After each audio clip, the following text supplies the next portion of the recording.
गर्मी ना। चलो, गुड इवनिंग सबको। बात नहीं। और क्रांतिकारी आंदोलन के शीर्षक के अंतर्गत जो आज का हमारा अगला टॉपिक है वो है बंगाल में क्रांतिकारी घटनाएं। और कल हम लोगों ने देखा भी था, क्रांतिकारी शीर्षक से पहली चीज़ जो है कि भारत में अगर क्रांतिकारी घटनाएं कहीं देखने को मिलती हैं तो पहली बार कहाँ, महाराष्ट्र में। और महाराष्ट्र में भी किनके माध्यम से क्रांतिकारी घटनाओं को अंजाम दिया गया, चित्पावन ब्राह्मणों के माध्यम से। और पहली क्रांतिकारी घटना जो है वो है आपकी क्या, मिस्टर रैंड और एयरस्ट की क्या है, हत्या। और इस हत्या को चापेकर बंधुओं ने किया था। और मैंने कल आपको बताया भी था कि 1917 में जो रॉलेट कमीशन गठित किया जाता है उसका उद्देश्य रहता है कि भारत में किस प्रकार से क्रांतिकारी घटनाएं किस हद तक बढ़ गई हैं, उनकी क्या करना, जांच करना, समीक्षा करना।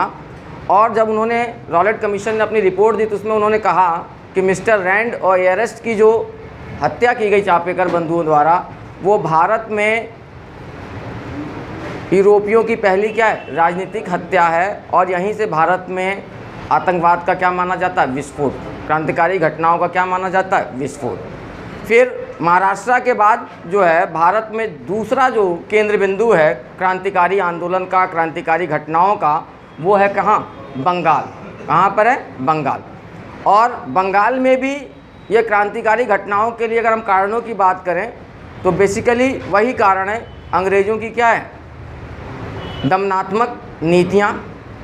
और तत्कालीन समय में भारत में जो राष्ट्रवाद चल रहा है, उदारवाद का मतलब जो भी कांग्रेस की प्रारंभिक नीतियां वो क्या है, उदारवादी दृष्टिकोण से डिपेंड करती हैं। बैठ जा बेटा। और उदारवादियों की विफलता के कारण जो है वही नीतियां उग्र रूप धारण कर लेती है। वो क्या है, उग्रवादी, यानी कि उग्र विचारधारा के लोग, जिसमें जो है कौन है आपके, बाल गंगाधर तिलक, विपिन चंद्रपाल, लाला लाजपत राय, अरविंद घोष इत्यादि इत्यादि। तो कहीं ना कहीं ये सब भी क्या रहे, तत्कालीन समय में अपने आंदोलन के माध्यम से, अपने कार्यक्रम के माध्यम से ब्रिटिश सरकार को क्या करने में, घेरने में असफल रहे। क्यों, अगर घेरने में सफल होते तो 1905 में बंगाल विभाजन जैसी घटना देखने को नहीं मिलती। कुछ याद आ रहा है? यानी कि तत्कालीन समय में 1905 में जो बंगाल का गवर्नर जनरल है वो कौन है, लॉर्ड कर्जन।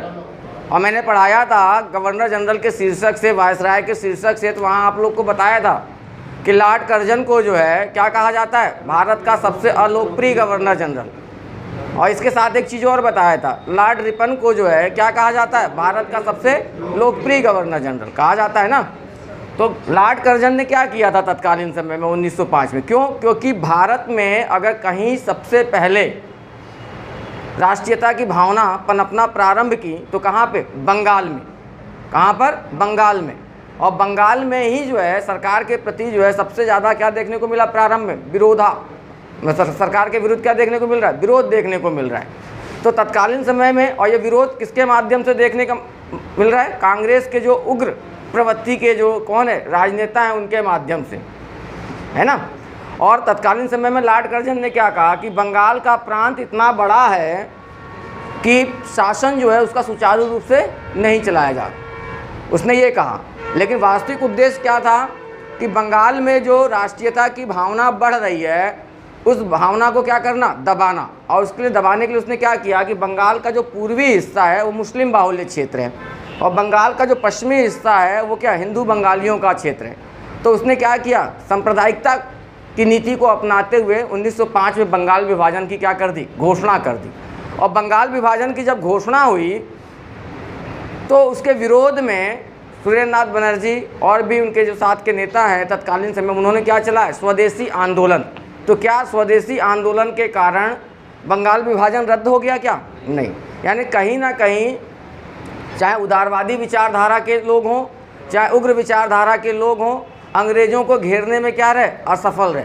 और इसी की प्रतिक्रिया के फलस्वरूप बंगाल में भी युवाओं का ऐसा वर्ग है जो क्या करता है, हिंसात्मक तरीके से सरकार का क्या करता है, विरोध करना चाहता है। हिंसात्मक तरीके से सरकार के अंदर क्या करना चाहता है, डर व्याप्त कराना चाहता है। और इसी क्रम में बंगाल में भी हमें क्या देखने को मिलता है, क्रांतिकारी घटनाएं और क्रांतिकारी संगठन देखने को मिलते हैं। अगर देखा जाए बंगाल की, तो सबसे पहले बंगाल में क्रांतिकारी घटनाओं को बढ़ावा देने, अंजाम देने का जो श्रेय जाता है वो जाता है वारिंद्र कुमार घोष, और दूसरा नाम आता है भूपेंद्र नाथ दत्त। कौन? भूपेंद्र नाथ दत्त। पहले मैं आपको यहाँ क्लियर कर दूँ, तो आपसे पूछ ले कि बंगाल में क्रांतिकारी घटनाओं को प्रारंभ करने का श्रेय जो है किन्हें जाता है, तो किन्हें जाता है? आप आंख बंद करके ध्यान में रखेंगे, कौन? वारिंद्र कुमार घोष और भूपेंद्र नाथ दत्त को जाता है। वारिंद्र कुमार घोष और भूपेंद्र नाथ दत्त के बारे में एक चीज़ और मैं आप लोगों को बता दूं, ये वारिंद्र कुमार घोष जो हैं अरविंद घोष के भाई हैं। किसके? अरविंद घोष। ठीक है। और ये भी क्या है? उग्र विचारधारा के व्यक्ति हैं, उग्र राष्ट्रवाद के क्या हैं? ये प्रचारक हैं, है ना। और ये भूपेंद्र नाथ दत्त जो हैं किसके भाई हैं? नरेंद्र नाथ दत्त। यानी कि मैं किसकी बात कर रहा हूँ? स्वामी विवेकानंद की बात कर रहा हूँ। किसकी बात कर रहा है बेटा? स्वामी विवेकानंद की। तो वारिंद्र कुमार घोष और भूपेंद्र नाथ दत्त ने सबसे पहला काम क्या किया कि एक संस्था बनाई जिसका नाम था अनुशीलन समिति। कौन सी समिति? अनुशीलन समिति 1907। कब? 1907 में। और कहाँ पर? कलकत्ता में। हालांकि अनुशीलन समिति की स्थापना जो है इससे पहले ही हो चुकी थी। जिस तरीके से हम लोगों ने देखा था कि चापेकर बंधुओं ने किसकी स्थापना की थी? व्यायाम मंडल की। उसी तरीके से इन्होंने एक कसरतशाला बनाई थी। बाद में वही कसरतशाला जो है किस संगठन के रूप में स्थापित हुआ? अनुशीलन समिति 1907 कलकत्ता में। और इसके संस्थापक कौन है? वारिंद्र कुमार घोष और भूपेंद्र नाथ दत्त। और इस संस्था के माध्यम से इन्होंने युवाओं को प्रेरणा दी कि आप जो है हिंसात्मक तरीके से क्या करो? ब्रिटिश अंग्रेज़ों का विरोध करो। यानी कि खून के बदले खून। अगर अंग्रेज़ किसी को गोली से वो कर रहे हैं तो आप भी इनके ऊपर क्या करो? गोली चलाओ। बम फेंक रहे हैं तो आप भी क्या करो? बम फेंको। यानी कुल मिलाकर हिंसात्मक तरीके से जब ये भी क्या कर रहे हैं? युवाओं को प्रोत्साहित कर रहे हैं कि आप अंग्रेज़ों के विरुद्ध ऐसी कार्रवाई करेंगे तो इनके अंदर क्या हो जाएगा? डर। क्योंकि अगर आप शांतिपूर्वक इनका विरोध करोगे तो इनसे कोई क्या है? सकारात्मक कोई सकारात्मक जो है उद्देश्य देखने को नहीं मिलेगा अंग्रेज़ों का। नहीं तो ऐसा रहता तो 1885 से लेकर 1905 तक जो है उदारवादियों के नेतृत्व में, 1905 के बाद से जो है उग्र विचारधारा के लोगों के नेतृत्व में आंदोलन संचालित हो रहे हैं। ब्रिटिश सरकार की नीतियों का क्या हो रहा है? विरोध हो रहा है। लेकिन क्या कोई सकारात्मक निर्णय दे रही है ब्रिटिश सरकार? नहीं दे रही है ना। तो आपसे पूछेगा कि बंगाल में क्रांतिकारी गतिविधियों का जन्मदाता किसे माना जाता है, या बंगाल में क्रांतिकारी गतिविधियों को प्रारंभ करने का श्रेय किसे जाता है? तो किसे जाता है? वारिंद्र कुमार घोष और नरेंद्र नाथ दत्त। वारिंद्र कुमार घोष जो हैं किसके छोटे भाई हैं? अरविंद घोष के। और भूपेंद्र नाथ दत्त जो हैं किसके भाई हैं? स्वामी विवेकानंद, जिनका वास्तविक नाम क्या था? नरेंद्र नाथ दत्त। केतड़ी के राजा के सुझाव पर उन्होंने शिकागो विश्व धर्म सम्मेलन में भाग लेने जाने से पहले अपना नाम क्या रख लिया था? स्वामी विवेकानंद। कुछ याद आ रहा है? तो इन लोगों ने मिलकर बनाई अनुशीलन समिति 1907 में, और इसकी स्थापना कहाँ पे की? कलकत्ता में। और ये अनुशीलन समिति नाम जो सुझाया था नरेन भट्टाचार्य। किसने? अगर आपसे प्रश्न को और डीपली ले जाता है, क्योंकि ये पहले थी क्या, मैंने अभी बताया, पहले ये क्या थी? एक कसरतशाला थी। आज के आधुनिक युग की क्या थी? जिम थी एक। फिर बाद में यहीं पर युवाओं को क्या है? प्रेरणा देने लगे क्रांतिकारी गतिविधियों के लिए। और इसका नामकरण जो अनुशीलन पड़ा वो किसके नाम पे पड़ा? किसके सुझाव पे? नरेन भट्टाचार्य ने सुझाया, तब इसका नाम इस कसरतशाला का क्या पड़ा? अनुशीलन समिति। ठीक है। दूसरी चीज़ अगर देखा जाए तो वारिंद्र कुमार घोष ने तत्कालीन समय में युवाओं को प्रेरणा देने के लिए, युवाओं को क्रांतिकारी गतिविधियों के लिए प्रोत्साहित करने हेतु इन्होंने तत्कालीन समय में 2 किताबें लिखी। एक किताब है भवानी मंदिर। कौन सी? भवानी मंदिर। पूछेगा कि किस क्रांतिकारी द्वारा बंगाल में क्रांतिकारियों को प्रोत्साहित करने के लिए भवानी मंदिर नामक जो है किताब लिखी गई? तो बारेंद्र कुमार घोष ने किताब लिखी थी जिसका नाम क्या था, भवानी मंदिर। और दूसरा था वर्तमान रणनीति। कौन सा? वर्तमान रणनीति। ध्यान में रखना, ये दोनों किताबें किसके द्वारा लिखी गई हैं? बारेंद्र कुमार घोष के द्वारा लिखी गई हैं। और इसका उद्देश्य क्या है? बंगाल के युवाओं को क्रांतिकारी गतिविधियों के लिए क्या करना? प्रोत्साहित करना। क्या करना? प्रोत्साहित करना। शारीरिक और मानसिक रूप से क्या करना? मजबूत करना। क्या करना? मजबूत करना। और इसके लिए इन्होंने तत्कालीन समय में 2 किताबें लिखी। एक है आपकी कौन सी? भवानी मंदिर। और दूसरी कौन सी है? वर्तमान रणनीति। कौन सी है? वर्तमान रणनीति। इसके अतिरिक्त अगर देखा जाए तो जो भूपेंद्र नाथ दत्त हैं, इन्होंने भी एक पत्रिका का संपादन किया था जिसका नाम था युगांतर। क्या नाम था? युगांतर। बाद में इस युगांतर का संपादन बारेंद्र कुमार घोष ने भी किया, लेकिन पहली बार उसका संपादन जो किया था किसने किया था? भूपेंद्र नाथ दत्त। ये सब जो हैं पत्रिकाएं जो हैं वो किस प्रकार की गतिविधियों के लिए प्रेरित कर रही हैं? क्रांतिकारी गतिविधियों के लिए, हिंसात्मक गतिविधियों के लिए युवाओं को क्या कर रही हैं? प्रेरित कर रही हैं। तो 3 चीज़ हमें ध्यान में यहाँ पे रखना है। युगांतर का संपादन किसके द्वारा किया गया है? भूपेंद्र नाथ दत्त के द्वारा किया गया। और भवानी मंदिर और वर्तमान रणनीति वो किसके द्वारा लिखा गया? बारेंद्र कुमार घोष के द्वारा लिखा गया। और इसका उद्देश्य क्या है कि बंगाल के युवा क्रांतिकारियों को क्रांतिकारी गतिविधियों के लिए क्या करना? प्रोत्साहित करना। क्या करना? प्रोत्साहित करना। आगे चलकर एक और अनुशीलन समिति मिलेगी। इसी दूसरा नहीं, यही अनुशीलन समिति की एक शाखा जो है कहाँ पे स्थापित की गई है? ढाका में भी। कहाँ पर बेटा? ढाका में। और ढाका जो आज किसकी? बांग्लादेश की कैपिटल है। और ढाका में पी मित्रा। कहाँ पे बेटा? पी मित्रा और पुलिन दास। तो आपसे पूछेगा 2 तरीके से प्रश्न को घुमा सकता, पूछा भी है पीसीएस में, कई एग्जाम्स में पूछा भी है। अगर पूछता है कलकत्ता में अनुशीलन समिति की स्थापना किसने की, तो भैया कलकत्ता वाली किसके द्वारा है? बारेंद्र कुमार घोष और भूपेंद्र नाथ दत्त। और यही प्रश्न को घुमा देता है कि अनुशीलन समिति की एक शाखा की स्थापना ढाका में इसी नाम से किसके द्वारा की गई है? पी मित्रा और पुलिन दास के द्वारा की गई। किसके द्वारा की गई है? पी मित्रा और पुलिन दास के द्वारा की गई है। अब बंगाल की क्रांतिकारी घटनाओं की अगर हम बात करें तो बहुत छोटी छोटी क्रांतिकारी घटनाएं देखने को मिलती हैं, लेकिन तत्कालीन समय में इन क्रांतिकारी घटनाओं ने अंग्रेज़ों के अंदर कहीं ना कहीं क्या कर दिया था? दहशत पैदा कर दिया था। क्या कर दिया था? दहशत पैदा कर दिया था। और इनमें से जो सबसे पहली घटना है उसकी जो मैं चर्चा करूँगा,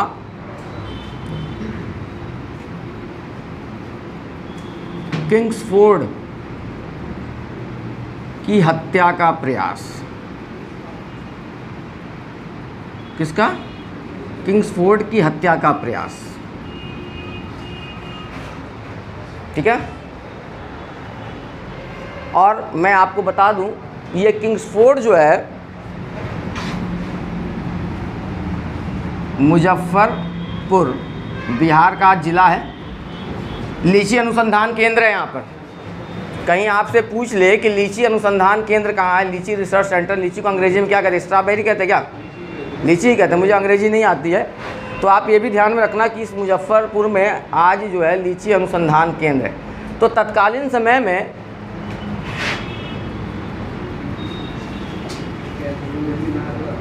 तीस अप्रैल 1908 की ये घटना है। जो मुजफ्फरपुर जिला के मजिस्ट्रेट थे, जिला मजिस्ट्रेट जो थे, कौन थे वो? किंग्सफोर्ड। कौन थे? किंग्सफोर्ड। और ये किंग्सफोर्ड जब अपनी बग्गी से जा रहे थे, अपनी गाड़ी से जा रहे थे, तो इनकी गाड़ी पर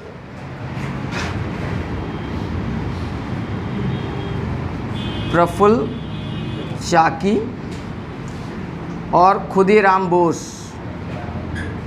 कौन? प्रफुल्ल चाकी और खुदीराम बोस ने क्या किया था? बम फेंका था।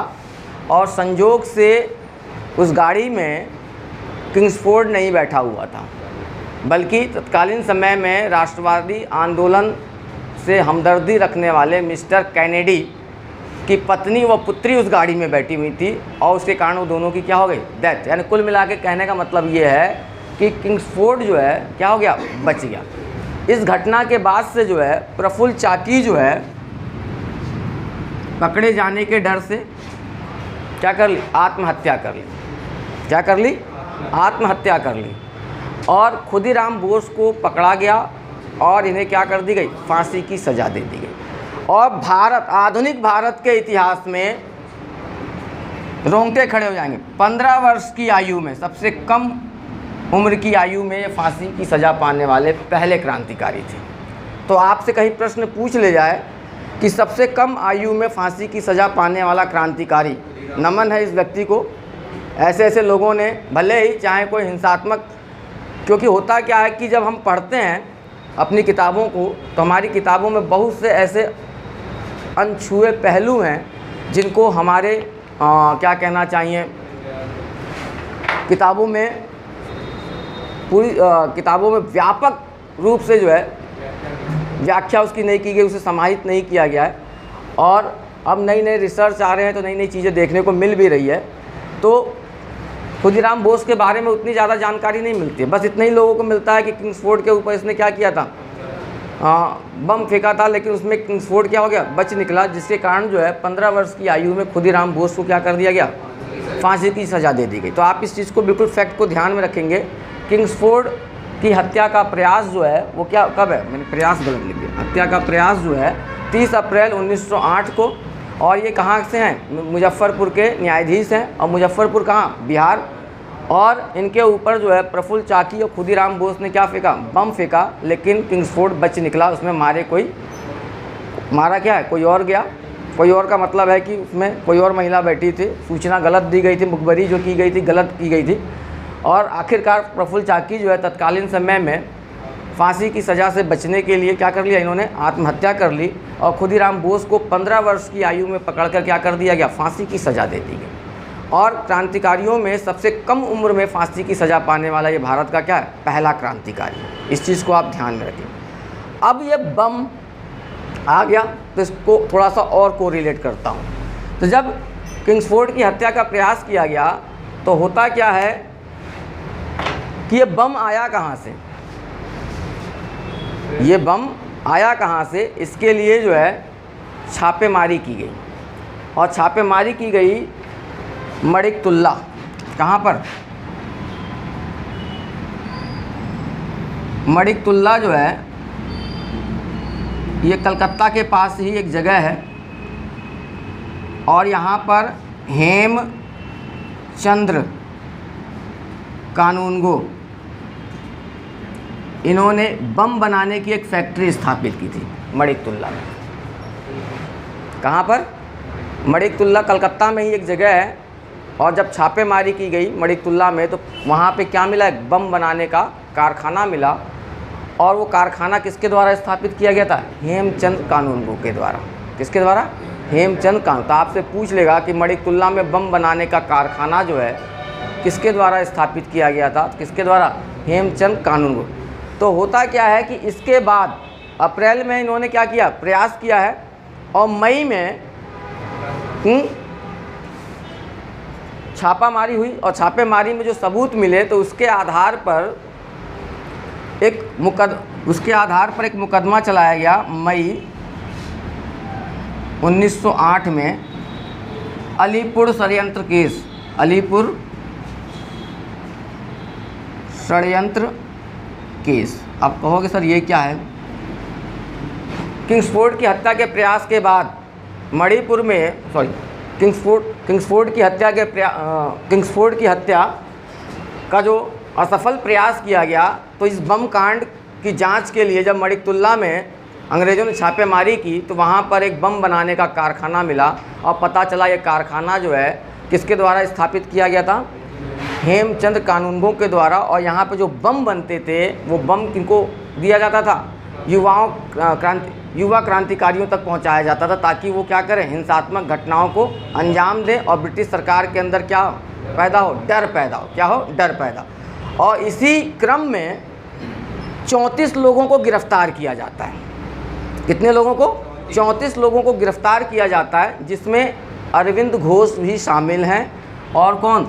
बारिंद्र कुमार घोष भी शामिल हैं। अरविंद कुमार घोष और बारिंद्र कुमार घोष सहित 34 लोगों को इसलिए गिरफ्तार किया जाता है कि अवैध हथियार, बम इत्यादि रखने के आरोप में। ठीक है। और उनके ऊपर जो मुकदमा चलाया जाता है उसी मुकदमे को कहा जाता है क्या? अलीपुर षड्यंत्र केस। कौन सा?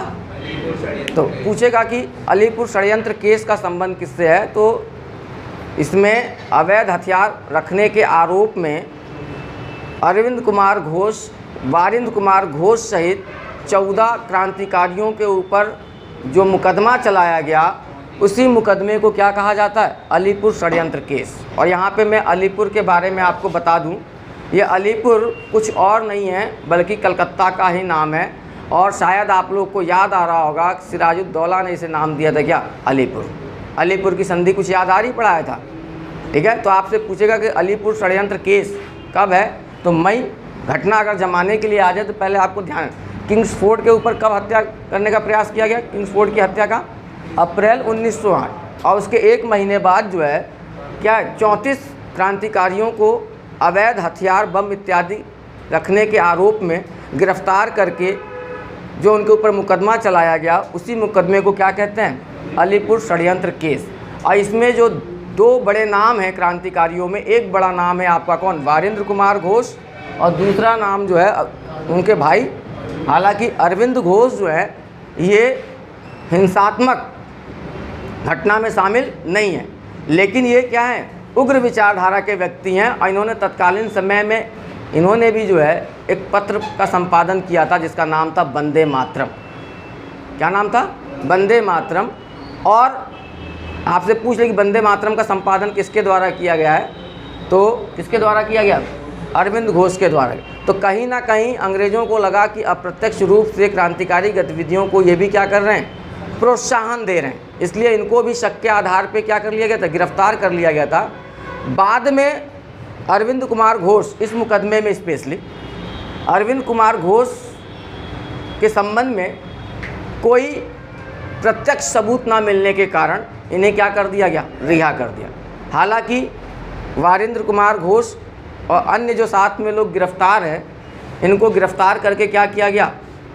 काला पानी की सज़ा दे दी गई, उम्र कैद की सज़ा दे दी गई। उम्र कैद का मतलब आजीवन कारावास। आप कहोगे सर ये काला पानी की सज़ा क्या है? जो आज आपका अंडमान निकोबार द्वीप है बेटा, वहाँ पर है सेलुलर जेल। तो यहाँ से जो भी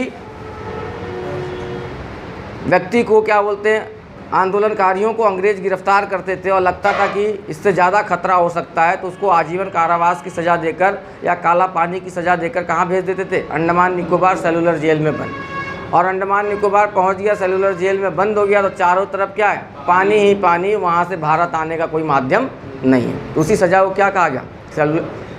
काला पानी की सज़ा या आजीवन कारावास। तो अरविंद घोष को तो क्या कर दिया गया? साक्ष्य न मिलने के कारण जो है रिहा कर दिया गया, लेकिन बाकी अन्य लोगों को क्या कर दिया गया? आजीवन कारावास की सज़ा। यहाँ से अरविंद घोष के बारे में 1-2 लाइन और बता दूँ मैं आप लोगों को। तो जब अरविंद घोष जेल से बाहर आते हैं तो वो क्या है, इनके जीवन में यहाँ से बड़ा परिवर्तन आ जाता है।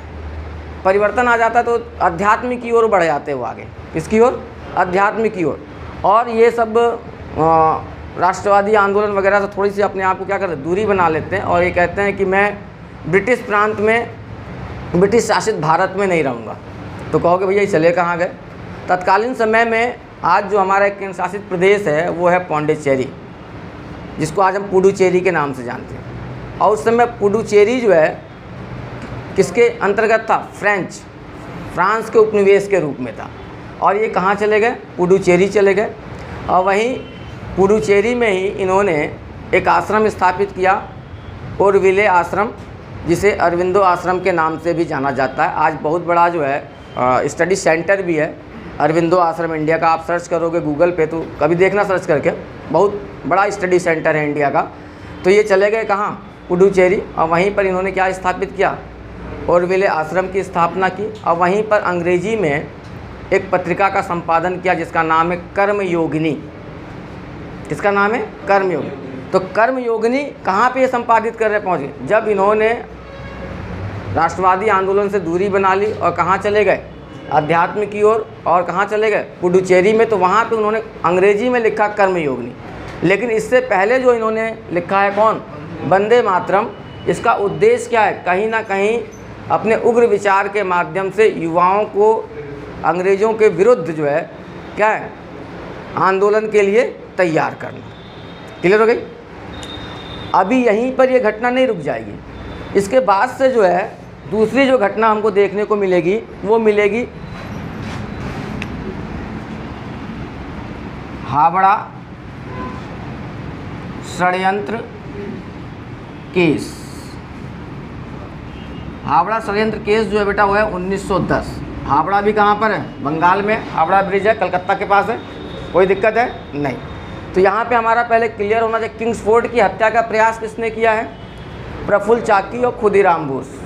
प्रफुल्ल चाकी ने क्या कर ली है, आत्महत्या कर ली है, और खुदीराम बोस जो हैं इन्हें पकड़ के क्या कर दिया, फांसी की सज़ा, यानी कि ये सबसे युवा क्रांतिकारी, सबसे कम उम्र में फांसी की सज़ा पाने वाले। इसके बाद से इस घटना को कोरिलेट किया गया कि बम वगैरह कहाँ से आ रहा है, इस सब की जांच के लिए तो छापा मारा गया कहाँ पर, मणिकतुल्ला में। और वहाँ पे एक कारखाना मिला और पता चला कि ये कारखाना जो है बम बनाने का कारखाना है, और इसके जो है प्रोपराइटर जो हैं कौन है, हेमचंद कानूनगो। कौन है, हेमचंद। इसके बाद से जो है यहाँ से जांच करने के बाद 14 संदिग्ध लोगों को गिरफ्तार किया गया कि इनके पास कुछ ना कुछ बिना लाइसेंस के हथियार, बम इत्यादि क्या हैं, मिले हैं। और उन 14 लोगों में 2 महत्वपूर्ण नाम है, एक वारिंद्र कुमार घोष का और दूसरा जो है अरविंद घोष का। किसका, वारिंद्र कुमार घोष, अरविंद। और इनके ऊपर जो मुकदमा चलाया गया उस मुकदमे को हम क्या कहते हैं, अलीपुर षड्यंत्र केस, मई 1908 में। इसमें जो है आखिरकार जो है अरविंद घोष के विरुद्ध जो है कोई प्रत्यक्ष साक्ष्य नहीं मिलता है, तो इन्हें क्या कर दिया, रिहा कर दिया जाए, और बाकी लोगों को आजीवन कारावास की सज़ा। अरविंद घोष इसके बाद से कहाँ चले जाते हैं, पुडुचेरी अध्यात्म की ओर अग्रसर हो जाते हैं, और उनके द्वारा जो है पुडुचेरी में ही ओरविले आश्रम की स्थापना की जाती है। तो आप ध्यान रखें, जैसे गांधी का साबरमती आश्रम है, जैसे विनोबा भावे का पवनार आश्रम मैसदी कॉलम के लिए, उसी तरीके से इनके द्वारा जो अपनी शरण स्थली बनाई गई उसको क्या कहते हैं, ओरविले आश्रम। और यहीं पे अंग्रेजी में इन्होंने एक पत्रिका का संपादन किया जिसका नाम क्या है, कर्मयोगिनी। क्या नाम है, कर्मयोगिनी। उसके बाद से जो दूसरा महत्वपूर्ण घटना है वो है हावड़ा षड्यंत्र केस। ये है जतिन नाथ मुखर्जी। कौन है, जतिन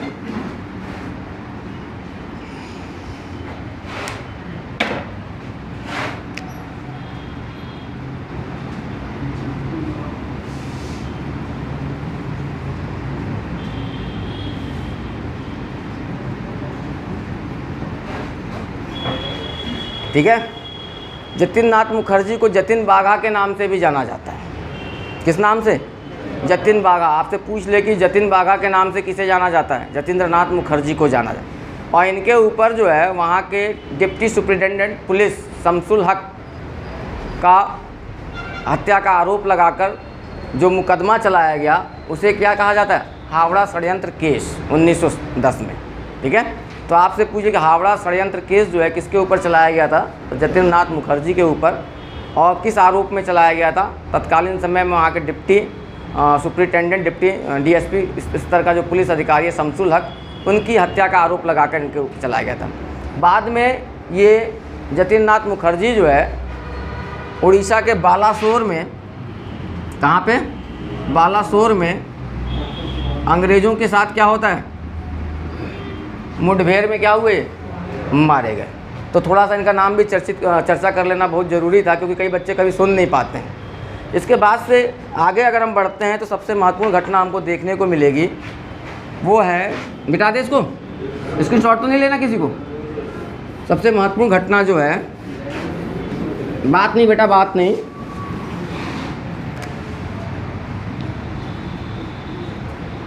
दिल्ली बम कांड। कौन सी घटना बेटा, दिल्ली बम कांड, दिसंबर 1912। और ये दिल्ली बम कांड का संबंध किससे, तत्कालीन वायसराय लॉर्ड हार्डिंग, किससे है, लॉर्ड हार्डिंग। इस समय भारत में वायसराय कौन था, लॉर्ड हार्डिंग। और लॉर्ड हार्डिंग द्वारा 2 महत्वपूर्ण घोषणाएं की जाती हैं। एक घोषणा की जाती है कि जो 1905 में बंगाल का विभाजन हो गया, उस बंगाल विभाजन को क्या किया जाता है, रद्द, 1911 की घोषणा है। और उसी में एक घोषणा और की जाती है कि ब्रिटिश भारत की राजधानी अब कलकत्ता की जगह क्या होगी, नई दिल्ली होगी। और जब राजधानी के रूप में दिल्ली क्या हो गई, स्थापित हो गई, और जब जुलूस निकल रहा था, क्या निकल रहा था, जब जुलूस निकल रहा था, झांकी निकल रही थी, उस समय चांदनी चौक पर, कहाँ पर, जो आज दिल्ली का चांदनी चौक है ना, चांदनी चौक पर ही लॉर्ड हार्डिंग के जुलूस पर जो है बम फेंका गया। क्या फेंका गया, बम फेंका गया, जिसमें लॉर्ड हार्डिंग क्या हो गया, बच गया।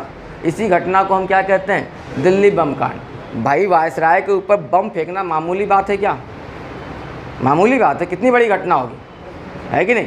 तो हुआ क्या था कि उस समय जो है रास बिहारी बोस, कौन, रास बिहारी बोस, प्लान किसने बनाया था, रास बिहारी बोस, और एक है रास बिहारी घोष। 1907 में दोनों अलग अलग व्यक्ति हैं। 1907 में कांग्रेस का जो सूरत अधिवेशन हुआ, उसकी अध्यक्षता किसने की थी, रास बिहारी घोष ने की थी। किसने की थी, वो घोष दूसरे व्यक्ति हैं, कई बार बच्चे कंफ्यूज हो जाते, समझ ही नहीं पाते। और ये रास बिहारी बोस जो हैं दूसरे व्यक्ति, इन्होंने प्लान बनाया और अपने दो, इनके जो सर्वेंट हैं, नौकर हैं, एक का नाम है मनमथ विश्वास और दूसरे का नाम है क्या, बसंत विश्वास। मनमथ विश्वास दोनों भाई हैं, और कौन, बसंत विश्वास। इन्हीं दोनों को कहा कि आप भैया इसकी जुलूस जो निकल रही है, उस जुलूस पर क्या करो, बम फेंक दो, ताकि जो है ये ससुरा कौन, लॉर्ड हार्डिंग जो है मर जाए। लेकिन इसमें क्या होता है, बच जाता है।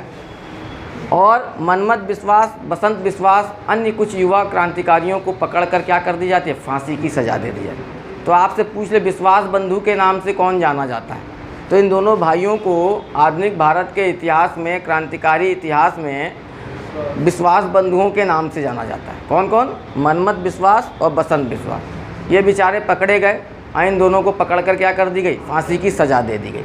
और हमारे रास बिहारी बोस भैया जो हैं, ये क्रांतिकारी जो हैं, ये जो है भाग कर चले गए कहाँ, जापान। कहाँ चले गए, जापान। और वहाँ पर इन्होंने सेकेंड वर्ल्ड वॉर के दौरान जो है एक संस्था बनाई थी, जिसका नाम था इंडियन इंडिपेंडेंस लीग। मैं जब वहाँ पहुँचूँगा तो बेटा पढ़ाऊँगा, ठीक है ना।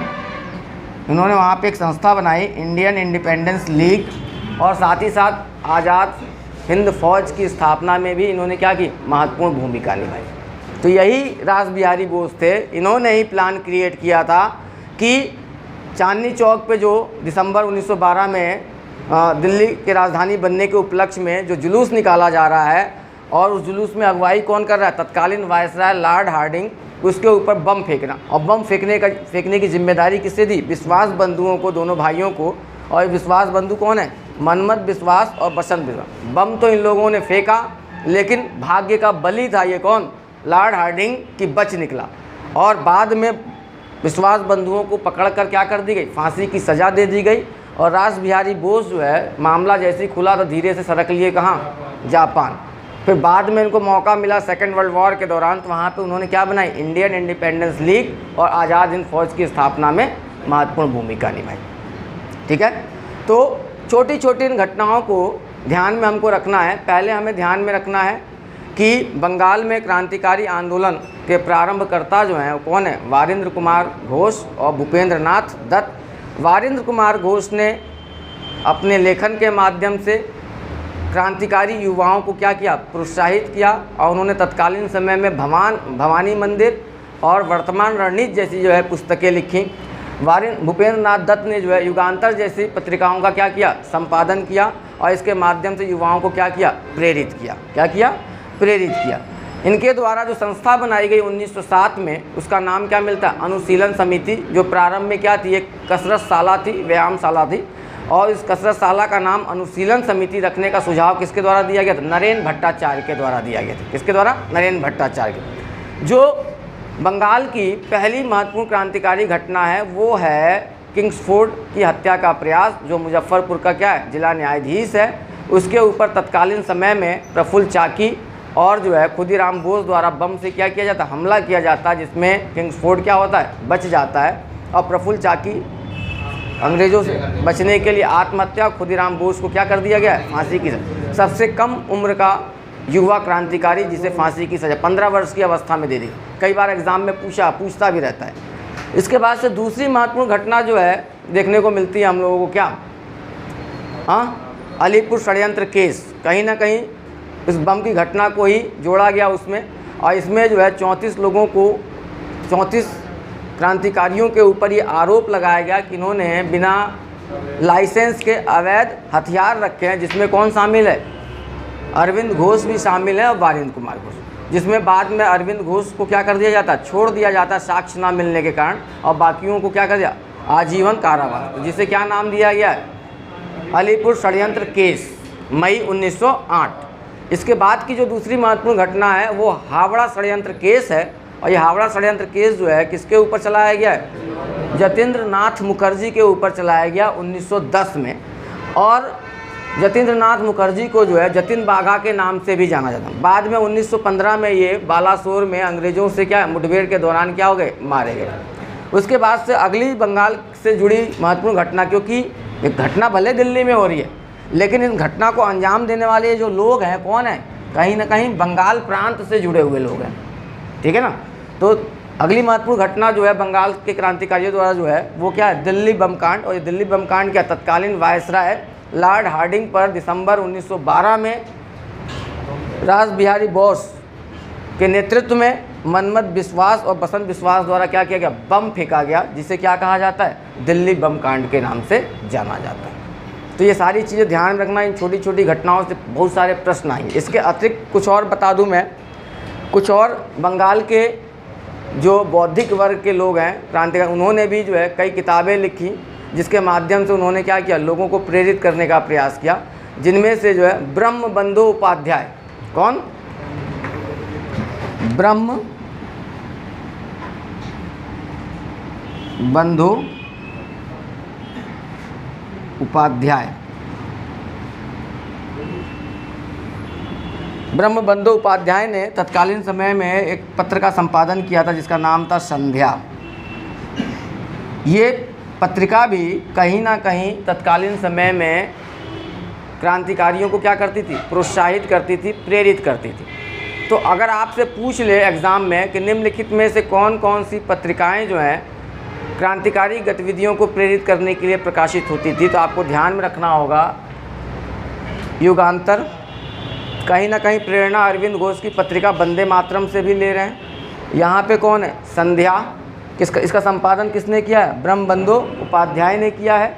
इसके अतिरिक्त जो है हम चर्चा कर सकते हैं किसकी, भवानी मंदिर, वर्तमान रणनीति, ये सब के सब जो है पत्रिकाएं जो हैं किस प्रकृति की हैं, क्रांतिकारी प्रकृति की हैं।